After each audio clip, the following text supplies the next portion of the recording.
Everyone's talking about the roast of Tom Brady right now, and I think it's being way overhyped. It's 3 hours long. It's really up and down as far as how funny it is. They could have used about half the people and streamlined it. It would have been a lot better. The roast really devolves into about 3 or 4 jokes about Tom Brady. You've got Giselle, deflated footballs, cryptocurrency scam, his diet, his looks. And then you just get a bunch of variations of that. And I think that's part of why it kind of feels dull when you let it go for 3 hours instead of a nice trimmed down version. Overall, Tony Hinchcliffe stole the show. Nikki Glazer and Andrew Schultz were good. I thought that Will Ferrell, Tom Segura, and Burt Kreischer fucking bombed. It felt like he was on the fucking stage as Ron Burgundy for like an hour. The Tom Segura, Burt Kreischer bit was fucking awful. It felt like generic award show humor. Just not funny at all. For the regular people, no one was as bad as the situation on the roast of Donald Trump. That's like the cringiest shit ever if you want to go watch it. You look like the chicks I used to bang before I had all this money. You're a chick, right? Okay, yeah. On the Jersey Shore, we call ugly chicks grenades. But I actually wouldn't call you a grenade because you're not blowing up anytime soon. I thought Bledsoe, Edelman, and Peyton did well. And then I thought Gronk was bad. And then people like Belichick and Randy Moss just really didn't need to be there. Kim Kardashian has the personality of a fucking wet towel. And then because you have all these football players, they're all making the same kind of jokes. It went way too long. I think the Comedy Central ones that they used to air were pre-recorded, edited, and then about an hour to maybe an hour and a half, if I'm remembering correctly. And to me, that's a much more appropriate length of time for this. But let's get into it. So it's being overhyped in the sense of how funny it actually is. And it's also being overhyped as this weird, like, culture war, anti-woke win. Because no one's getting canceled or anything like that. And to me, the roasts have always been kind of a special thing where people get away with saying some wild shit. I'm not even sure if you're aware of this, but the only difference between you and Michael Douglas from the movie Wall Street is that no one's going to be sad when you get canceled. But also, I don't know if the people who make these claims every time there's a movie or show or whatever that they like, where they're like, is this the death knell for wokeness? I don't know if these people are stupid or just dishonest and trying to hype up the culture war shit for money. I have no idea. But at the end of the day, if you're part of the anti-woke group or whatever, the reality that you have to accept at this point is that the shit is ingrained in the industry. Like, it's structural at this point. So no individual thing is going to be the end of it. It's going to be a matter of slowly shifting culture back to classical liberalism and just normalcy.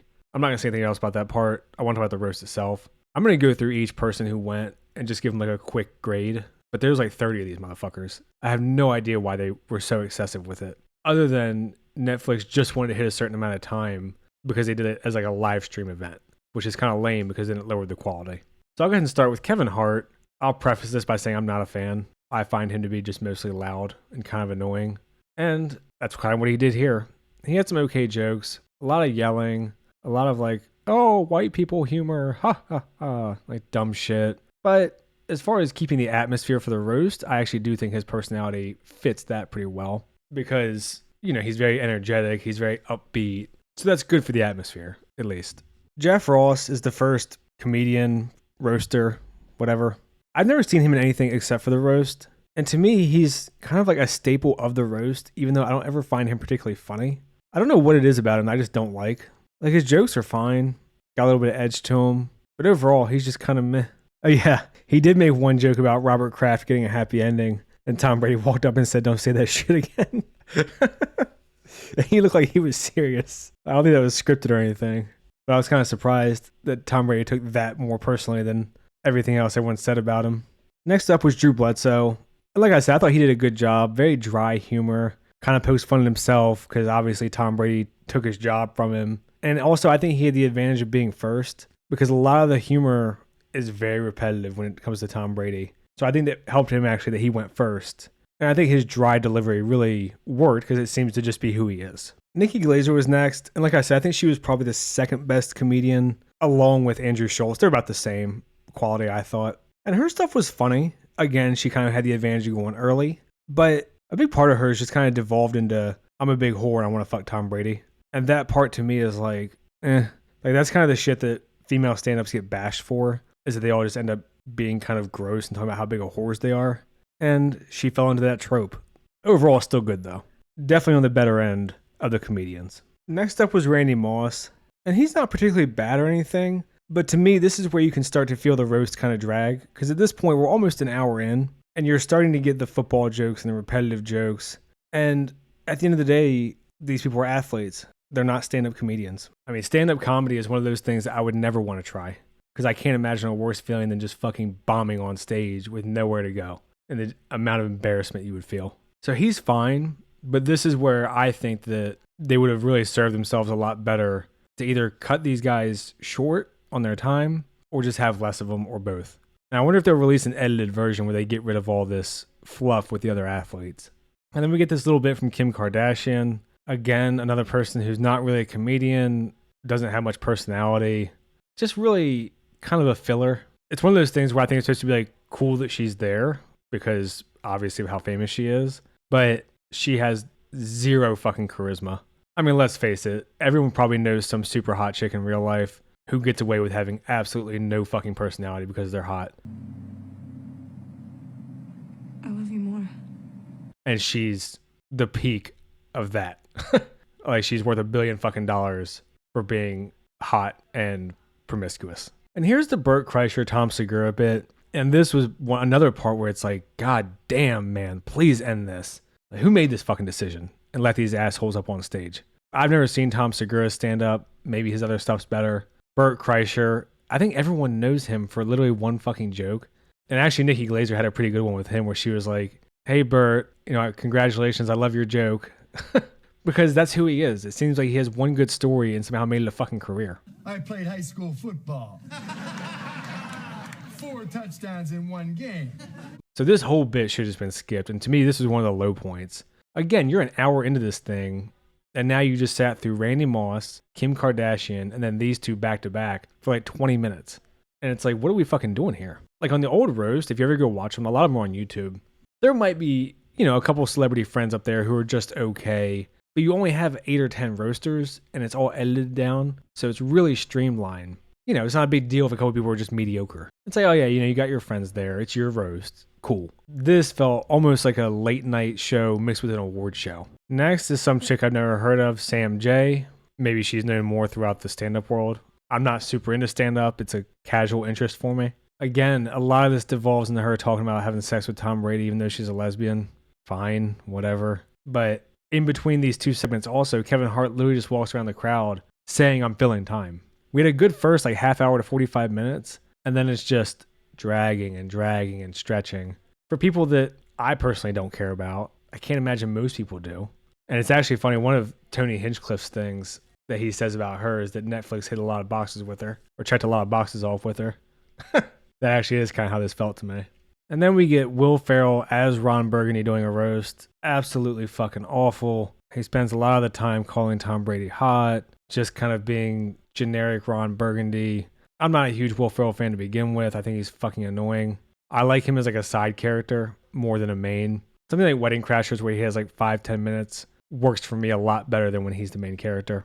And this part just fucking goes on forever. I actually just looked. Will Ferrell's part was only a little bit over 10 minutes. It feels like a third of the special, I swear to God. And then we follow that with Bill Belichick.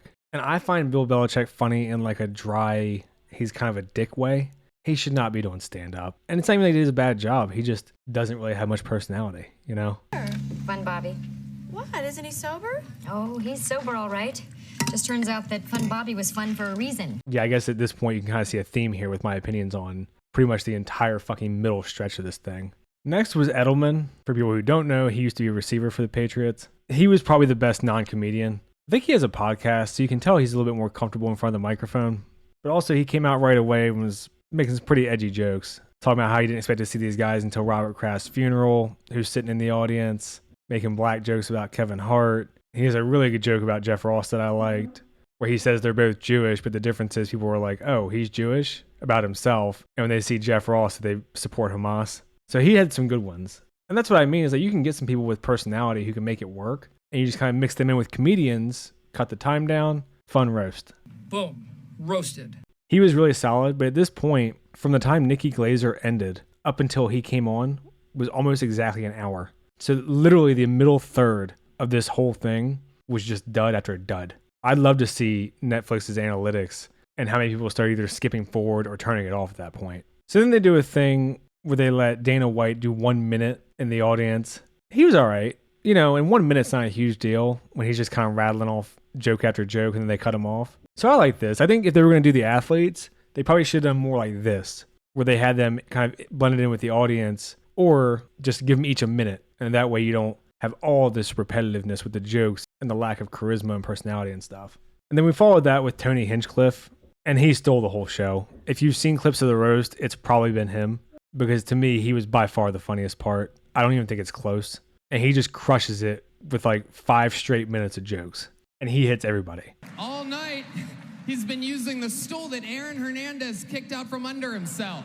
So he's great, and this will probably bring a lot more recognition to him. I mean, I was aware of him before this, but I'd never seen him. So I suspect that this will be really good for him personally, which is good. He was hilarious. I don't want to ruin his jokes. Just go watch him on YouTube or Twitter or whatever. People have already montaged them and compiled them. Or if you really just want to watch the whole thing yourself, it's about an hour and 55 minutes into the special. So you can just go on Netflix and click to that point. And unfortunately, we have the best of the night, followed by probably the worst of the night. Rob Gronkowski is like a big, retarded cyborg playing football, and he was a great tight end. He's not the type of guy that you should be having do stand-up. He seems like he would be really fun at a party and hanging out with his bros, but that is not the same thing as being funny on a stage. So I don't want to be too hard on him, but yeah, he went way too long also. Just not very good. That's gotta hurt. It's gotta hurt.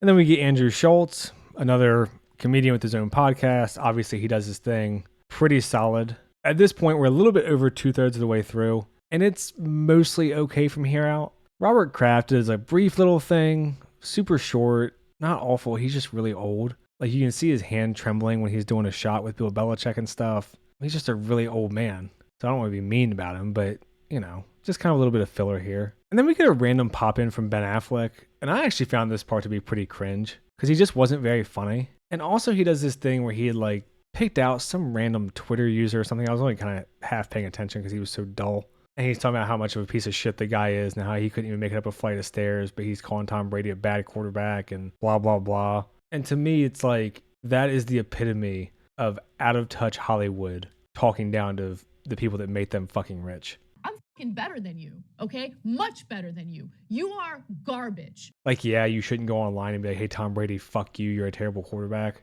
But that's the price that they pay for fame and glory and status. Like, I would wager that everyone would rather get mean messages on Twitter and be rich and fucking famous than not get mean messages on Twitter and have to go to their shitty ass job every day. And for me personally, the part that I find a little bit actually insulting is the notion that the fans should have to be nice to these athletes. Like, the nature of sports is competitive. It's to win. Like, obviously there's lines, but you know, if I want to pay $1,000 for a courtside seat to call an athlete a bitch, I feel like that's my right. And they're the ones benefiting from it. Like, we're paying them. They're the entertainers. So I think they should have to put up with some shit from fans. Whatever. So yeah, his was pretty short, kind of cringe, pretty self-important. Not a huge Affleck fan. This is a pretty funny pause screen, so I'm going to use it because Peyton looks sad. But Peyton Manning and Tom Brady is one of the classic rivalries in NFL history. I'll go ahead and say I went to Tennessee for college, so obviously I'm a huge Peyton Manning fan. And Peyton's always funny. You know, he's got that whole Southern charm thing going. He delivers some good jokes. His I actually felt were a little bit more original than some of the previous football players. And then obviously he's got better delivery than most of them too because he's so practiced. So it's always good to see Peyton. And it's weird that those two ended up being like pretty good buddies, it seems like. But that's cool. And last is Tom Brady. He does okay. His also delves a little bit into just kind of bragging about how great he is. And I know that they don't write this shit for themselves, but I could have gone without that part. I'm not just like the rest of you. I'm stronger. I'm smarter. I'm better. You know, I like the more roast nature where they just insult each other. But he's the man of the hour, or 3 hours in this fucking case. And it's interesting because I felt like he actually looked pretty uncomfortable, like he didn't know how to respond a lot of the night, listening to the jokes. But then when he stepped up on stage, he just kind of turned it on. And he was a little bit more charismatic than I thought he might be. He didn't seem stiff at all. So that was cool. He did a good job, you know, for being an athlete. Yeah, that's it. So the roast overall was super up and down. I thought that there was about half of it that probably could have been cut and nothing would be lost, particularly in the middle, from about the 45-minute mark to about the hour and 45-minute mark. But, you know, what can you do? I guess Netflix wants to get their minutes watched and blah, blah, blah. Now that they're dabbling into live streaming more. But I'll leave it there. If you watched the roast, let me know what you thought. If you haven't watched it, up to you to check it out, obviously. Definitely worth checking out the clips like Tony Hinchcliffe. Beyond that, don't know how much you're missing. But if you're still here, like and subscribe and all that. Thanks. See ya.